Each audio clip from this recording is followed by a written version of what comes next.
Hello, my name is Brendan McCarthy, and later we'll have Ismail Parker and Alfred Fury, and we will highlight the role the global mining industry has and will continue to play in the achievement of the SDGs. We'll explain the investment and technology that mining brings, targeting SDG 9, and how this impacts the communities where it operates. And also call out the importance that rule of law, the elimination of corruption represented in SDG 16, its effect on mining investment, and the people who work in the industry. The mining industry, according to the World Economic Forum, has the unprecedented opportunity to mobilise significant human, physical, technological and financial resources to advance the SDGs. It is rare to have a global industry that is able to have a significant impact on all 17 SDGs, whether it be clean water, electricity production, fairly paid valuable work, impact on land use, and its ability to influence government corruption in some of the most remote and impoverished regions and countries on Earth. Mining is a $3 trillion a year global industry that directly employs 2.5 million people in the largest 6,000 mining companies, and a further 20 million people in small-scale mining. Direct mining jobs are those jobs directly related to the extraction of raw materials. It does not include the indirect jobs in energy, processing, transport and other. Such is the scale that it has been documented that for every direct job in mining, there are up to 5 indirect jobs created as a result of mining activities. Welcome to Antofagasta, a major mining hub 2,000 kilometres north of Santiago in remote Chile. 900,000 people work here. 300,000 of them work for mining companies. The balance are here to service the mining businesses, shipping, the casino, the facilities, the water, the power generation, all provided by mining. In this part of the presentation, I will be presenting to you the benefits that have been brought about by mining companies to different countries and communities. I will be presenting examples of various successes in regards to mining companies and their roles in implementing SDG 9 and SDG 16. Mining companies can help in building infrastructures in countries with big financial gaps. They can help create research centers and work with local universities and businesses to explore innovative ways to improve mining procedures, which will help benefit the mining industry and local people. By this, mining companies can upgrade the expertise of local suppliers and improve quality of locally produced goods.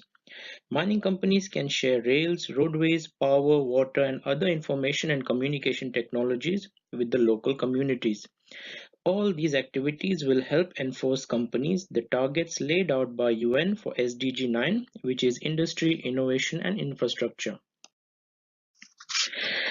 An example of a mining company in Peru called Compañía Minera Antamina can be given, who helped build a pipeline in Peru. This project also employed 1,430 Peruvians. Basically, the project was to construct a 304-kilometer pipeline to transport copper and zinc concentrate slurry from the mine to the port. The company also built a fiber optic cable to monitor any leaks or disturbances throughout the line. The cable has also helped the local telecom company Telefónica del Perú to provide better mobile and internet coverage to the area at a much lower cost than what it would have if the mining company's cable had not been used. Mining companies can contribute to SDG 16 in many ways by combating mining-related illicit financial flows through disclosure and reporting. They can prevent company-community conflicts by providing access to information, respecting local traditions, and respecting human rights. Companies can commit to transparency through the scope of their activity by keeping everyone involved by providing information at all stages of the project. Companies should incorporate regulatory and community objectives in their decision-making process. An example of a company implementing SDG 16 can be given by taking the example of Newmont Ghana in Africa. In its Ahafo mine in Ghana, mining company Newmont conducted extensive stakeholder consultations and acknowledged potential human rights concerns. Newmont also now uses Fund for Peace's conflict assessment systems tools to identify human rights risks. There are some other benefits that mining companies also bring to communities and countries apart from what they have been discussed and presented above. One such benefit is philanthropy that is done by mining companies. According to an ABC News report in 2012, the study done by Catalyst found that mining giants like BHP had donated $200.5 million to support community groups.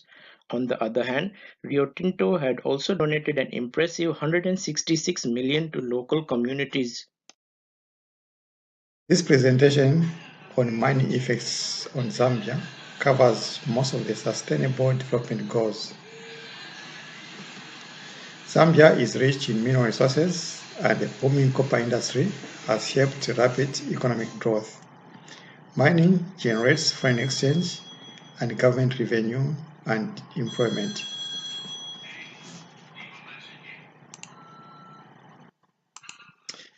It has directly contributed about 11% GDP and 70% export, with direct positive effects on local businesses and community.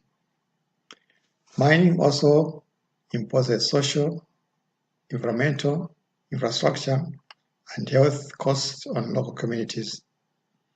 Balancing the benefits and costs of mining concerns all stakeholders. Copper production grew about 12.5% per year between 2000 and 2013, yet there is a lot of untapped or undiscovered copper in the ground. Mining is and will remain important to Zambia as it is the major export commodity. Are these contributions enough, or are there other parts of the story that needs to be addressed? The World Bank Group is partnering with the country as it makes these choices.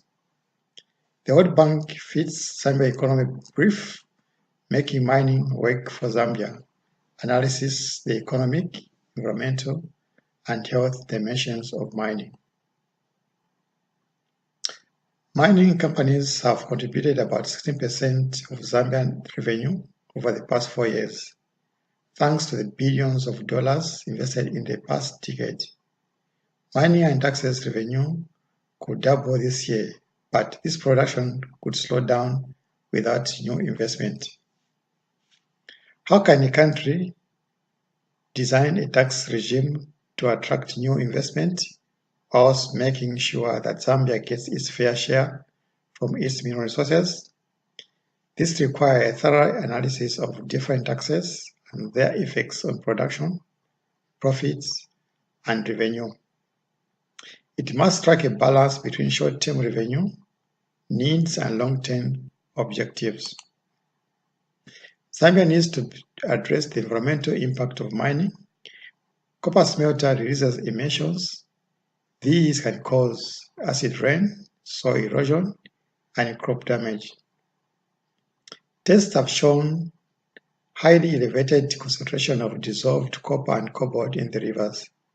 Pollution tends to affect food as well, but this needs to be the case. In many other countries, mining takes place reasonably when government system works well. Without action by both government and mining companies, public health effects can be substantial. These are some of the issues that government, civil society, and the private sector ought to address to make mining work better in Zambia. Here are some questions to consider. Is Zambian tax regime fair and stable enough to attract world-class and responsible mining investors? What regulatory measures are required? How should they be implemented? What capacity is needed? What should be done by the mining companies? That's all I had for you. I hope this covers all the SDGs. In conclusion, in order to achieve the SDG targets by 2030, it requires significant investment by government and business. Mining is a $3 trillion industry that employs up to 20 million people and operates in some of the most remote regions in the world, which would not otherwise get the investment. Importantly, mining is able to adversely or positively impact all of the SDGs, which is why it is necessary to have rule of law and just institutions in order to provide the benefit to the communities that they operate in.